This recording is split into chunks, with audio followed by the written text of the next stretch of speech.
ఆలస్యంగా వచ్చిన అవంగాల వెంటనే ఆమెన్ అనగానే దూకేసిన ప్లస్ అవుతుంది టైం కదా. Plus okay.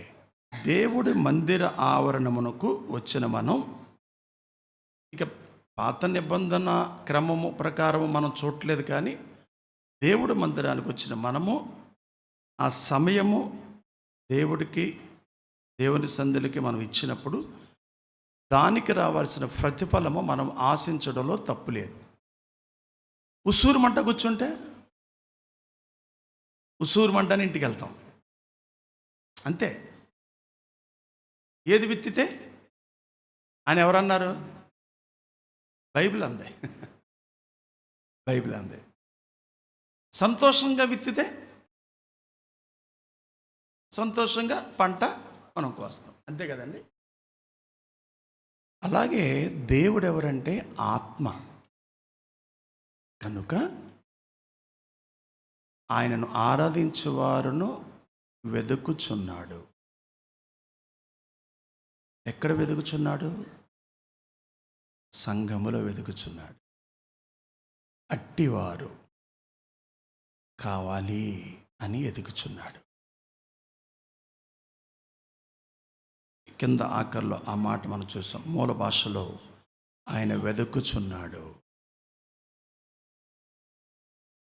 హృదయములో వెదుకుతున్నాడు. ఆత్మ గనుక యథార్థముగా ఆరాధించువారు, అది మనస్ఫూర్తిగా పాడువారు. ఇప్పుడు బ్రదర్స్ అందరితో వాళ్ళు పాడారా, నేను పాడిచ్చానండి? చెప్పండి మీరు, పాడారా పాడిచ్చానా? ఓకే. మరి ఇంతకుముందు వాళ్ళు పాడారో పాడలేదో వాళ్ళకి తెలుసుగా. వాళ్ళు తల ఉప్పిన ఓపైన ఆయన చూస్తున్నాడుగా, అంతే కదండి. ఉన్నదే కదండి మనం మాట్లాడుకునేది. ఓకే. అది యథార్థంగా ఆరాధించడం అనే కూడా అదే త్రోవలోకి వస్తుంది అనమాట. యథార్థముగా ఆరాధించటం, మనస్ఫూర్తిగా పాడటం, నిజముగా ప్రార్థన చేయటం, హృదయపూర్వకముగా ఇష్టపూర్వకముగా దేవుడికి అర్పించటం, ఇవన్నీ దాని కిందకి వస్తాయి రావా? ప్రస్తుతం మనం జీవిస్తున్న దినాలు వెరైటీగా ఉన్నాయి. ఎంతమంది గ్రహింపులోకి వచ్చినాయి నాకు తెలియదు, కానీ అంటే నాకు వస్తే ఒకవేళ గ్రహింపు 10% అయి ఉండొచ్చు, మీకు ఒక 90% అయి ఉండొచ్చు. మీకని నేను తక్కువ వేసుకున్నాను. గ్రహింపు మీకు ఒకవేళ 80% ఉండొచ్చు, నాకు 5% ఉండొచ్చు. నేను తక్కువ వేసుకుంటాను, మీకు ఎక్కువ ఇస్తున్నా. ఈ ప్రస్తుత జనరేషన్, ఈ ప్రస్తుత దినాలు ఎలా ఉన్నాయంటే, ఈ ఆరాధన సంబరాలు జరుపుకుంటున్న దినాలు, అవి మీటింగ్స్ అయినా, లేకపోతే ఆడిటోరియంలో పెట్టినా, లేకపోతే ఎక్కడ పెట్టినా మీరు చూస్తూ ఉన్నారు కదా, సంబరాలు చేసుకుంటున్నారు. ఏ సంబరాలు? ఆరాధనా సంబరాలు. ఆరాధనా సంబరాల్లో ఏముండాలి? ఒకటి చెప్పండి, మీ గ్రహింపులోకి వచ్చినవే. పెద్ద ఇప్పుడు ఏదో అంటున్నారా అమ్మా, అదేంటో బాక్సుల పేరేంటి, అది ఏంటి మళ్ళీ చెప్పండి. అది వస్తున్నప్పుడు మీ గుండె ఏమవుతుంది? అది అన్నమాట. మన భక్తులు సినిమా రికార్డులతో దేవుడు గారిని తీసుకెళ్ళాలి. అలా దేవుడు ఊరుకోడు, లేకపోతే ఊరుకోడు. ఆ పాటలు కూడా ఎలాంటివో మీకు వినపడినాయా? ఎలాంటి పాటలు వినపడినాయా? ఇప్పుడు తెలంగాణ రచ్చ జరుగుతుంది. ఇప్పుడు ఓఎస్సి అతను రచ్చ, ఇప్పుడు అక్కడ చార్మినార్ ముందు గొడవ జరుగుతుంది. ఇవి బ్యాన్ చేసేయాలి మీరు అని ఆ న్యూస్ విన్నా నేను. క్రైస్తవ లోకం కూడా చాలా డిఫరెంట్గా ప్రయాణం చేస్తుంది. వాటికి ఎక్కువ డబ్బు ఖర్చు పెడుతుంది. వరద బాధితుల్లో ఒక బస్తా బియ్యం ఇవ్వనోడు కూడా కోట్ల రూపాయల పాటకు ఖర్చు పెట్టాడు. హోటల్ రూమ్స్ బుక్ చేసి వీళ్ళందరినీ పిలిపించి వీళ్ళని ప్రమోషన్ చేయడానికి ఖర్చు పెట్టిన వాళ్ళు కూడా ఉన్నారు. దీన్ని దేవుడు అంగీకరించలేడు. మనం చదువుకున్న లేఖనం ప్రకారం, ఇది కొత్త నిబంధనలో న్యూ టెస్ట్మెంట్లో మనం చదువుకున్న లేఖన ప్రకారము, ఈ వచనం ప్రకారము ఇప్పుడు సంబరాలను దేవుడు అంగీకరించలేడు. దేవుడు పేరట డబ్బును వృధా చేస్తున్న క్రైస్తవులు అనేక మంది మనం చూస్తున్నాం. దేవుడు పేరట డబ్బును వృధా చేస్తున్నటువంటి దినాలు. వాటికి ఎక్కువ కూడా లక్షలు లక్షలు ఇస్తారు, వాటికి ఎక్కువ డబ్బులు ఖర్చు పెడతారు. ఇచ్చేవాళ్ళు కూడా ఎక్కువే ఇస్తారు వాళ్ళకి. మనలాగా పల్లెటూరులో సేవ చేసుకునేవాళ్ళం, లేక ఇలా చిన్న చిన్నగా చేసుకునే వాళ్ళకి అంత మనసు అంగీకారం రాదు.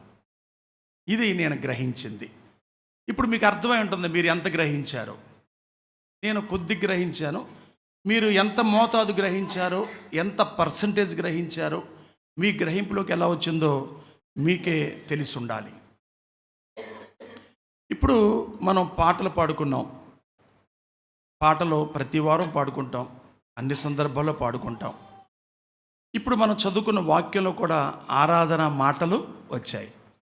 పాటలు, ఆరాధన పాటలు మనం పాడుకున్నాం. ఆరాధన వాక్కులు మనం వింటాం. ఆరాధనకి వెళ్తున్నా అంటే నువ్వు ఆరాధన చేసినట్టేనా? ఆరాధన అని మాట వాడేవనుకు నువ్వు ఆరాధనలో పాల్గొన్నట్టేనా? అందుకే ఇక్కడ చదువుతున్నాడు, అమ్మా అక్కడ మీరు మేము అంటది, మహేష్ మీరు మేము అంటుంది. మీరంటే ఎవరో చెప్పేయచ్చు, మీరు యూదులు, మేమంటే ఎవరో సమరయులు. అదే ఎందుకంటే మక్కాబీలో ఈ సమరయుల మందిరాన్ని పడగొట్టేశాడు. అందుకు వీళ్ళు అసలు ఈ సమరీ జాత ఎలా పుట్టింది? సమరీ జాత ఎలా పుట్టింది? దేవుడేమో ఇశ్రాయేలుని బానిసలుగా అష్షూరు ప్రాంతానికి కొంతమందిని పంపించాడు, కొంతమందిని బబులోనికి పంపించాడు కదా. సీనో ఏంటి సీనో మరి నువ్వు? కొంతమందిని ఎక్కడ పంపించాడు? అష్షూరు దేశానికి వెళ్ళిపోయాడు బానిసలుగా, వీళ్ళు మాట అంటలేదని. కొంతమందిని బబులోనికి పంపించాడు. అష్షూరు ప్రాంతానికి షోమ్రోను నాయకత్వంలో వీళ్ళు పిల్లలు కనేశారు. మరి చాలా కాలం ఉన్నారు అక్కడ, పిల్లల్ని కన్నారు, వాళ్ళ పిల్లల్ని వీళ్ళు చేసుకున్నారు, వీళ్ళ పిల్లల్ని వాళ్ళు చేసుకున్నారు. అక్కడ పోగు చేసుకొచ్చిన ఆ దేవతలు ఉన్నాయే, వాళ్ళే భర్తలంటే. అమ్మా ఇప్పుడు ఉన్నవాడు నీవాడు కాడమ్మా అన్నాడు. అంటే ఎక్కడికి వెళ్తే అక్కడ ఓ బొమ్మ కొనుక్కొచ్చేసుకుంది. ఎక్కడికి వెళ్తే, ఏ ఊరికి వెళ్తే ఆ ఊరు, ఆ ఊరిలో ఒక దేవుడు, ఈ ఊరిలో ఒక దేవుడు. అదంతా రెండో రాజుల్లో చరిత్ర ఉంటుంది అదంతా కూడా. అంతమంది మీకు చాలాసార్లు నేను చూపించాను. 5 చూపించా. నీకు 5 భక్తులు ఉన్నారమ్మా, ఇప్పుడున్నవాడు నీవాడు కాడు అంటాడు. ఇప్పుడున్నవాడు యెహోవా దేవుడు, కానీ నువ్వు ఆయన సత్యంలో నువ్వు లేవు. అందుకే అంటది, నువ్వు సత్యంలోకి రావాలమ్మా అన్నాడు ఆయన. అప్పుడు ఆయన చెప్పింది, అయ్యా నువ్వు చెప్తున్న నిజమేనయ్యా, నువ్వు ప్రవక్తవని నేను గ్రహిస్తున్నాను. ఏంటి నా హృదయాన్ని అలా చెప్పేస్తున్నావు, నా బతుకుని అలా చెప్పేస్తున్నావు నువ్వు అన్నట్లుగా మాట్లాడింది.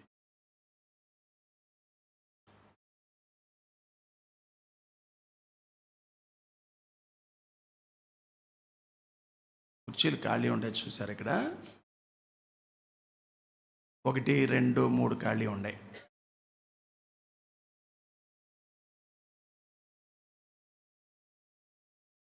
లేవీకాండము 10వ అధ్యాయము మొదటి నుండి చదవండి. లేవీకాండము 10వ అధ్యాయము మొదటి వచనం నుండి చదవండి.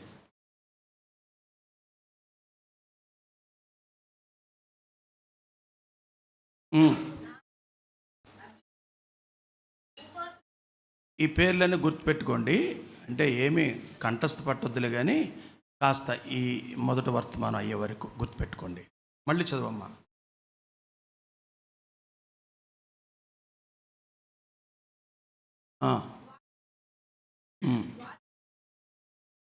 ఆ,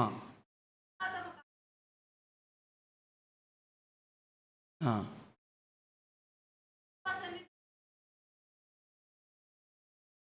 ఒక్క నిమిషం ఆగుదాం. ఏం చేసింది? ఏమండి, ఎవరిని కాల్ చేసింది? ఎవరిని కాల్ చేసింది? అహరోన్. అహరోన్ ఎవరండి? యాజకుడు. బ్రదర్స్, అహరోన్ ఎవరో తెలుసా? అహరోన్ ఎవరు లేరుగా ఇక్కడ? లేదు. ఏలి కుమారులు. ఏలి ఎవరండి? చెప్పండి, పర్వాలేదు. ఓకే, ఇక్కడ స్పష్టంగా ఉంది కంటే అబీహు, నాదాబు. ఓకే, హతులైపోయారు. ఎందుకు వాళ్ళు చచ్చిపోయారు? ఈ సత్యాన్ని మనం గ్రహించాలి. ఎందుకు హతులైపోయారు?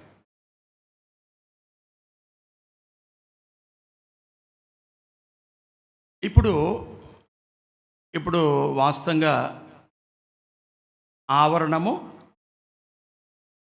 అంటే వరండాయిగా. ఆవరణము, పరిశుద్ధ స్థలము, అతి పరిశుద్ధ స్థలము. ఆవరణంలోకి ఎవరు వెళ్ళొచ్చు? అందరు వెళ్ళొచ్చు. వాస్తవం మీరు చెప్పింది. ఆవరణలోకి అందరూ వెళ్ళొచ్చు. పరిశుద్ధ స్థలంలోకి ఎవరు వెళ్ళాలి? యాజకుడు వెళ్ళాలి. అతి పరిశుద్ధ స్థలంలోకి ప్రధాన యాజకుడు వెళ్ళాలి. కరెక్ట్, మనందరూ మాట్లాడుకుంది కరెక్టే. ఆవరణంలోనికి ప్రజలందరూ వెళ్ళొచ్చు. తర్వాత పరిశుద్ధ స్థలంలోకి యాజకుడు వెళ్ళాలి.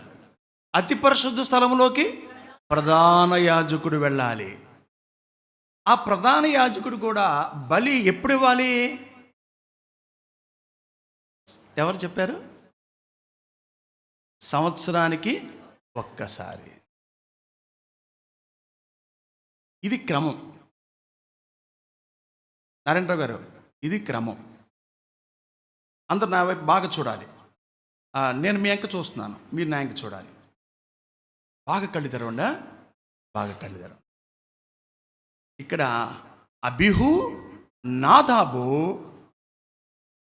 వాళ్ళు ఏం చేశారంటే తమకు ఇప్పుడు చదువు అర్థమైంది. తమ తమ దోపార్తులను తీసుకొని వాటిలో నుప్పులుంచి దోపద్రవ్యము వేసి ఆజ్ఞాపింపని వేరొక అగ్ని.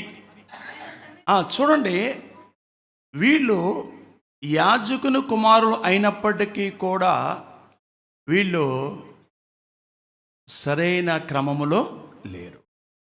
సరైన సమయంలో వాళ్ళు ఇవ్వాల. సరైన అగ్నితో వాళ్ళు వెళ్ళలేదు. అందుకు చచ్చిపోయారు. అందుకు హతులైపోయారు. ఆ భాగం అంతా కూడా అదే మనం చూస్తున్నాం. అతి పరిశుద్ధ స్థలములోనికి ప్రధాన యాజకుడు మాత్రమే వెళ్ళాలి. అది కూడా సంవత్సరానికి ఒక్కరోజు మాత్రమే వెళ్ళాలి. వీళ్ళు రాంగ్ టైంలో వెళ్ళారు, అందుకు చచ్చిపోయారు. చెయ్యకూడని పని చేశారు, పరిధి దాటారు. ఇది చెప్పండి, ఇది సరైన ఆరాధనేనా? ఇప్పుడు మీకు ఇది చదివించి ఇది చెప్పాల్సి వచ్చింది. ఎందుకంటే కొద్దిగా మనకు అర్థం అవ్వాలంటే. మనకిష్టమైనట్లు చేసేది కాదు ఆరాధన, అది గుర్తుపెట్టుకోవాలి. మనం అనుకుంటున్నామే అది కాదు, అది రాంగ్. అది రాంగ్. అసలు మనం చేస్తుంది ఆరాధన కాదా అనేది మనకు గ్రహింపు కలగాలి. గుడ్డిగా ఎంతకాలం మనం ఉంటామో గ్రహింపు ఉండాలి. ఎన్నో మంది సేవకుల ద్వారా దేవుడు మనతో మాట్లాడుతున్నప్పటికీ మనం గ్రహింపు లేకుండా ఉండకూడదు. ఒకసారి మనం నూతన నిబంధనలోనే అపోస్తలుల కార్యములు 5వ అధ్యాయము 1వ వచనం నుండి భాగ్యలక్ష్మి, నీ గొంతు కూడా నా గొంతులాగా బాగుపాడు, మైక్లో చదివించండి కొద్దిగా. నిద్రపోతున్న వాళ్ళు లెగిస్తారేమో. వెనకాల మైక్లో చదివే సీనియర్ లేరి. అననీయ అను ఒక మనుష్యుడు తన భార్య అయిన సఫీరాతో ఏకమై పొలం అమ్మాడు. భార్య ఎరుకనే వాడు దానిని వెలలో కొంత దాచుకొని కొంత తెచ్చి. ఎవరికి పొలం ఉందో వాళ్ళందరూ జాగ్రత్త. కొత్త నిబంధనలో వ్రాయబడింది ఇది. పొలం గురించి చెప్పబడి పొలాలు మునిగిపోయినాయి అంటే బాబో ఏం పర్లా, నో ప్రాబ్లం. అది దేవుడు పంపించింది, మీరేం చేయలేరు. దేవుడు దాని లోటుని పొడుస్తాడు. రైతులారా, బాధపడకండి. మీ చేతులు కష్టాజీతను దేవుడు డబలిస్తాడు. Don't worry. ఆయన వైపు చూద్దాం. ఆకాశం భూమి అయింది. ఆకాశం భూమి అయింది. అననయ్య తన భార్యతో కలిసి అమ్మాడు. ఏకమై పొలం అమ్మేశాడు. చూడండి, ఇక్కడ ఒక్క పాయింట్ కోసం మనం ఇదంతా చదువుతున్నాం. చదవండి. భార్య ఎరుకకే వాడు తానిలో కొంత దాచుకొని, భార్యకి తెలియకుండా కొంత దాచుకున్నాడు. కొంత తెచ్చి ఎక్కడ దాచుంటాడు మరి? అపోస్తలుల పాదాల దగ్గర పెట్టాడు. అప్పుడు పేతురు అననీయ నీ భూమి వెలలో కొంత దాచుకొని పరిశుద్ధాత్మను మోసపుచ్చుటకు సాతాను ఎందుకు నీ హృదయమును ప్రేరేపించెను? చూడండి, ఒక్క మాట ఆపండి, ఇక్కడ ఆపండి. ఎవరిని మోసం చేశారు చెప్పండి? ఆత్మదేవుణ్ణి మోసం చేశారు. ఏమండి? ఆత్మదేవుణ్ణి మోసం చేశారు. అననీయ సప్ఫీరాలు ఎక్కడికి వచ్చారండి? వాళ్ళు ఎక్కడికి వెళ్ళారు? వాళ్ళు ఆరాధించడానికి వెళ్ళారు. వాళ్ళు దేవుని సన్నిధికి వెళ్ళారు. వాళ్ళు క్రమం చొప్పున దేవుడు మందిరానికి వెళ్ళారు, ఆరాధించడానికే వెళ్ళారు. కానీ ఆత్మదేవుణ్ణి ఏం చేశారు? అండ్ ఇక్కడ నా మాటలు చెబుతున్నాను, లేకపోతే మీ పొలం మీద నాకు ఆశపడి చెబుతున్నానా? మీరు ఎత్తారెవరో నాకు తెలీదా? మీరు అమ్ముతారా అమ్మరో నాకు తెలీదా? చెప్పండి. ఆత్మదేవుణ్ణి దుఃఖపెట్టారు. ఏమైంది తర్వాత? భార్య భర్త ఇద్దరికి ఏమైంది? తర్వాత ఏం జరిగింది చదవండి. అది నీ ఎద్దునున్నప్పుడు నీదే కదా, అమ్మిన పిమ్మట అది నీ వశమై ఉండలేదా? ఎందుకు ఈ సంగతి నీ హృదయములో ఉద్దేశించుకుంటున్నావు? నువ్వు మనుషులతో కాదు దేవుడితోనే అబద్ధమాడితవని వానితో చెప్పాను. గుర్తుపెట్టుకోండి, ఎవరితో అబద్ధమాడారు? దేవునితో. మనుషులతో కాదు మీరు అబద్ధమాడారు. మనం ఏం మాట్లాడుతున్నాం? దేవుడితో మాట్లాడుతున్నామా, మనుషులతో మాట్లాడుతున్నామా? ఆ గ్రహింపు మనకు ఉండాలి. ఎవరికి ఇస్తున్నాం మనం? అది దేవునికా మనుషులుగా? ఆ గ్రహింపు లేనివాడిగా మనం బతకూడదు. ముఖ్యంగా ఈ ప్రస్తుత భయంకర దినాల్లో అసలే భక్తి జీవితంలో ఎంత అది ఉన్నతంగా ఉండాలంటే అది స్థలానికి పరిమితం కాకూడదు. ఆరాధన పిన్ని అర్థమవుతుందా? పిన్ని అర్థమవుతుందా? లోపల ఏమని అనుకుంటున్నావా? ఏమనుకో, మాకు నేను అమాయకుని పిన్ని, ఏమనుకోవద్దు, దయచేసి క్షమించండి. ఒక స్థలానికి సంబంధించింది కాదు ఆరాధన. ఇక్కడే 1 గంట 2 గంటలు 3 గంటలు మనం గడిపేస్తే అదే ఆరాధన అనుకొని భ్రమపడద్దు. మనము ఎక్కడున్నా, ఏ ప్రాంతంలో ఉన్నా, ఏ స్థలములో ఉన్నా ఆయన బలం ఏంటి, ఆయన శక్తి ఏంటి, ఆయన యొక్క గుణం ఏంటి, ఆయన ప్రేమ ఏంటి, ఆయన నామం ఏంటి, దానిని బట్టి మనం ఆరాధించుతూ ఉండాలి. ఆయన బలం, ఆయన ప్రేమ, ఆయన నామమును ఉచ్చరిస్తూ ఉండాలి. అంటే ఆడియన్స్ అయిన మీరు ఈ స్టేజీ మీద నిలబడి, నేనైనా, గాయకులైనా, లేక మరొక వేరే గెస్ట్ స్పీకర్స్ అయినా ఇక్కడి నుంచి మేము మాట్లాడతాం. కానీ మీరు మోసపోకూడదు. ఇక్కడ చేసేదే ఆరాధన కాదు అనుకోకూడదు.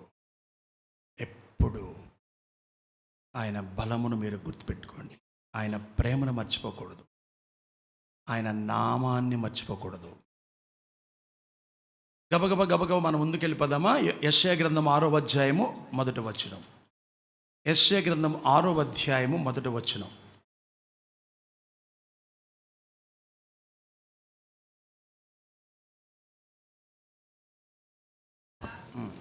రాజైన యుజ్యా మృతునొందిన సంవత్సరమున అత్యున్నతమైన సింహాసనమందు ప్రభువు ఆసీనుడై ఉండగా. ఎక్కడున్నాడు? అత్యున్నత సింహాసనంపై ప్రభు ఆసీనుడంటూ చూశాడు. నేను చూచాను ఆయన చొక్కాయి అంచులు దేవాలయమునకి నిండుకొనెను. అప్పుడు ఈయన ఏం చేశాడు తెలుసా? ఆయనకు పైగా సేరాపులు నిలిచి ఉన్నాయి. ఒక్కొక్కరికి 6 రెక్కలుండెను. ఉన్నాయి. ప్రతివాడు 2 రెక్కలతో తన ముఖమును, రెంటితో తన కాళ్లను కప్పుకొనుచు రెంటితో ఎగురుచుండెను.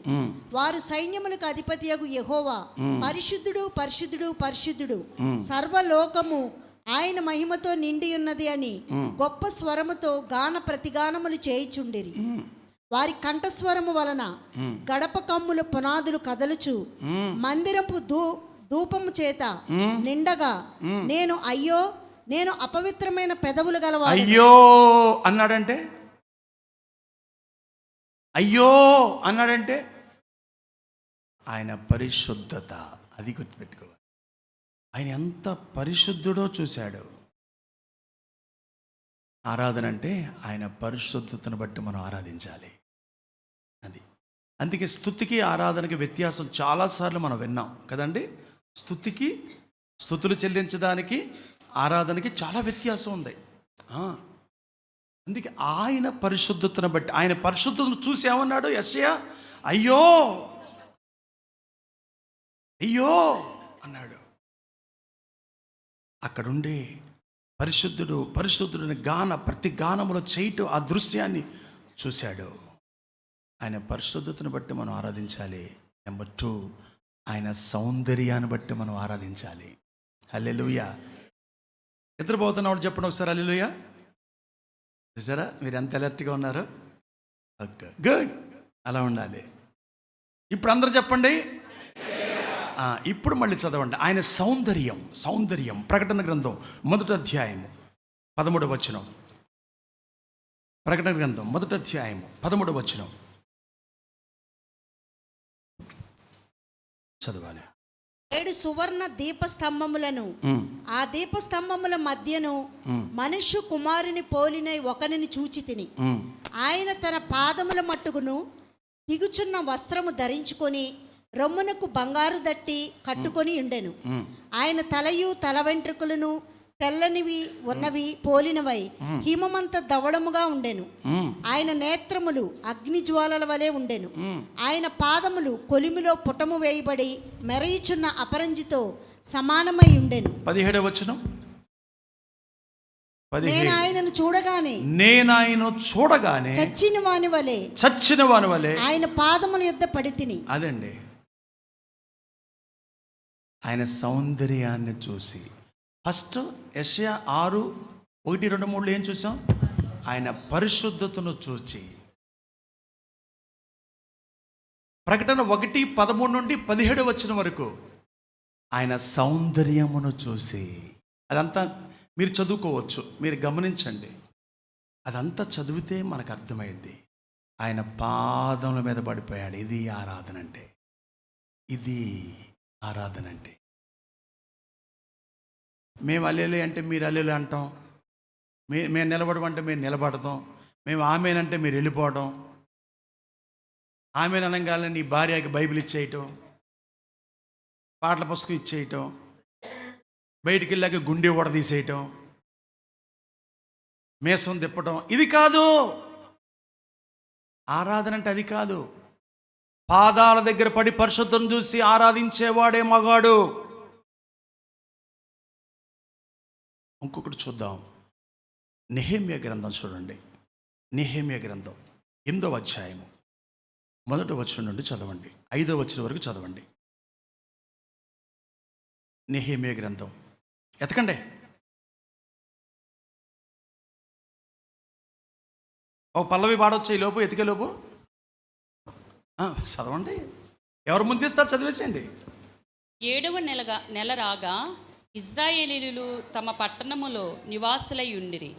అప్పుడు జనులందరూ ఏక మనస్కులై నీటి గుమ్మముల ఎదుటనున్న మైదానమునకు వచ్చి యెహోవా ఇజ్రాయేలీయులకు ఆజ్ఞాపించిన మోషే ధర్మశాస్త్ర గ్రంథమును తెప్పించి ఎజ్రా అను శాస్త్రితో చెప్పగా, తెప్పించుకున్నారమ్మా ధర్మశాస్త్ర గ్రంథము మనకేముందమ్మా మన చేతిలో? పరిశుద్ధ గ్రంథం. మీ బైబిల్ ఎక్కడ ఉన్నాయమ్మా? కాళ్ళ దగ్గర ఉన్నాయా? ఒళ్ళో ఉన్నాయా? బైబిల్ మోస్తున్నారా? బైబిల్ ఉందా? బైబిల్ కొనుక్కున్నారా? వాళ్ళకి లేవు, తెప్పించుకున్నారు, చదివించుకున్నారు, నిలబడి విన్నారు. మనకి కుర్చీ రవి గారు, ఏసీ కదా. అమ్మా ముగిచ్చేస్తున్నాను, అమ్మా నిద్రపోదరు గారు ముగిచ్చేస్తున్నాను. అది గమనించండి.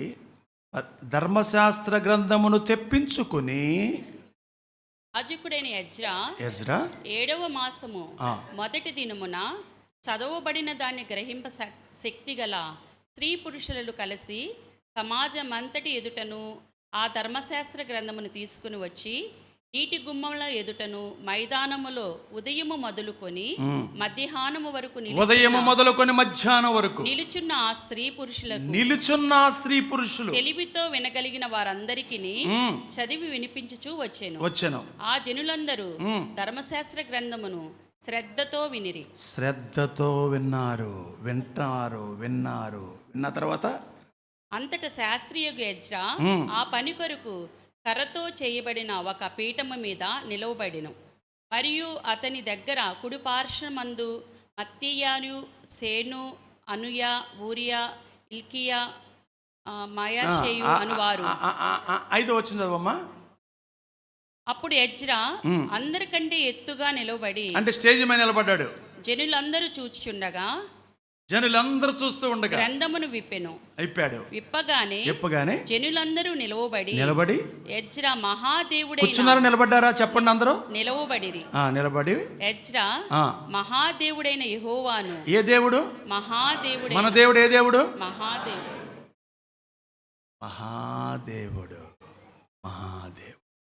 చదవండి. మహాదేవుడైన యెహోవాను స్తుతింపగా జనులందరూ తమ చేతులెత్తి ఆమేన్ ఆమేన్ అని పలుకుచు నేలకు ముఖమును వంచుకొని యెహోవాను నమస్కరించిరి. హల్లెలూయా చెప్పండి. ఇది ఆరాధన అంటే ఒరిజినల్గా ఇది ఆరాధన. వాళ్ళు వాక్యాన్ని చదువుతుండగా నిలబడి విని శ్రద్ధతో విని గ్రహించి వాళ్ళు ఏం చేశారు? చేతులెత్తి ఆమేన్ ఆమేన్ ఆమేన్ అని నేలకు ముఖం పెట్టారంట. అది ఎంత తగ్గింపు ఉంది కదండి. ఇప్పుడు దీన్ని బట్టి చూస్తుంటే రవి గారు మనం చేసేది అసలు ఆరాధన అనిపిస్తుందా? రొంపండి, పెట్టేయండి. అసలు మనం చేసేది ఆరాధన అనిపిస్తుందా? ఎంత ఆసక్తితో మీరు వేరే రకంగా మళ్ళీ అనుకోవద్దు. అప్పుడు వేర్లేండి, ఇప్పుడు వేర్లేండి, అప్పుడంటే వేరండి, ఇప్పుడు కరెక్ట్ కావచ్చు. అప్పుడు గుర్రాలు లేకపోతే గాడిదల మీద ప్రయాణం చేసి ఉండొచ్చు, అంత టెక్నాలజీ లేకపోయి ఉండొచ్చు, అప్పుడు అంత జనాలు లేకపోయి ఉండొచ్చు. అదంతా మనం తీసుకోవద్దు, అవన్నీ వద్దు, అవి పోల్చుకోవద్దు. వాళ్ళు శ్రద్ధగా విన్నారు, నిలబడి శ్రద్ధగా విని వాళ్ళ ముఖము నేలవైపు పెట్టారు. ఆమేన్ ఆమేన్ అన్నారు. నేను ఇందాక అందుకే చెప్పాను, ఈ ప్రస్తుత దినాలు ఎట్టిపోతున్నాయి. ఈ ప్రస్తుత దినాలు చూడండి. ఇప్పుడు ఇదివరకు పూర్వ దినాల్లో చక్కగా సితారా పట్టుకుని దావీదు ప్లే చేసేవాడు కదండి. దాన్ని తీగ వాయిద్యం అనేవాడు కదా, తీగ వాయిద్యం. ఈ ఇదివరకు నాకు చిన్నప్పుడైతే డ్రమ్ము కొట్టేవాళ్ళు, తోలు వాయిద్యం. తర్వాత డోలక్ వచ్చింది, తర్వాత తబలా వచ్చింది, తర్వాత కాంగో వచ్చింది. ఇవన్నీ పక్కకు పోయినాయి. కరెంట్లో ఒక వైరు పెట్టేస్తే మన చెవు పగిలిపోయేంత సౌండ్. ఎరా అవునా కదా నాన్న? ఎలక్ట్రానిక్ వచ్చేసింది. ఇప్పుడు వచ్చిందా లేదా? తీగ వాయిద్యం, తోలు వాయిద్యం, మెటాలిక్ వాయిద్యం ఎన్ని పోయినాయి. ఇక ట్రెండ్ మారిపోయింది, మార్చేశారు. కొన్ని చోట్ల ఏం చేస్తున్నారంటే ఒక 4-5 పాటలు పాడిన తర్వాత అందరం లేసి ఆరాధన చేసుకుందాం అంటున్నారు ఈ మధ్య. అది అసలు నాకు వంట పట్టట్లా, నాకేంటో దురదలు వచ్చేసినట్టు ఉంటుంది. నాకేంటో మా దానిలో కూడా అలా జరుగుతుంది. అదేలే మాదా అంటే అదే, అర్థమైందిగా మీకు? అది అంటే కొంతమంది అంటారులే ఇది, అందుకని అది చదువుతుంది. అది ఇప్పటి వరకు చేసిన ఆరాధన కాదా? మీరు పాడింది అంటే ఈ ముందు పాడినోడు పనికి మాలినోడా? ఆడి పాపే పాడినోడు. ఇప్పటి వరకు మీరు అందరూ ఆడతంతో కలిసి పాడలేదా? 4 పాటలు దేవుడి పాటలు కాదా? నిలబడి చేసేది ఆరాధన అంటే ఇంతకుముందు చేసింది ఆరాధన కాదా అంటే విడది చేశారు. ఇక కళ్ళు మూసుకొని సౌండ్ పెట్టి తెలుసుగా తెలుసా తెలీదా? ఇక మీలో వైబ్రేషన్ వచ్చేసి ఊగిపోతూ ఉంటే ఇక వేషాలు అబ్బో ఊగిపోతా, అడ్డుకుని ఏళ్ళు పడి ఆళ్ళు మీద ఈళ్ళు పడి అయిపోయింది. ఇక అవి తగ్గిపోగానే ఆ సౌండ్ ఈ సౌండ్ తగ్గిపోగానే వీళ్ళకి మీటర్ కూడా తగ్గిపోద్ది. ఇది తర్వాత ఈ మావులే. ఇది ఆరాధన కాదు, అపవిత్రత. రెచ్చగొడితే చేసేది కాదు ఆరాధన, చెప్తే చేసేది కాదు ఆరాధన. అర్థమవుతుంది కదండి? అర్థమైందమ్మా? అపార్థమైందా? నేను ముగిచ్చేస్తున్నాను. దేవుని మనస్సు నీ మనస్సు కలవటం ద్వారా నీ లోపల నుండి వస్తుందే అది ఆరాధన. హల్లెలూయా.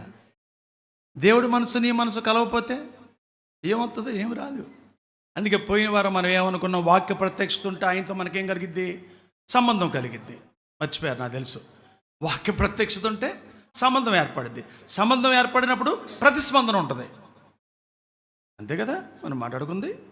ఏమా అర్థమైంది మీకు? వాక్య ప్రత్యక్షత అంటే ఏమన్నా వాక్యాన్ని మనం శ్రద్ధగా గ్రహించినప్పుడు ఆయనతో మనకు సహవాసం ఉంటుంది, అప్పుడు స్పందన వస్తుంది.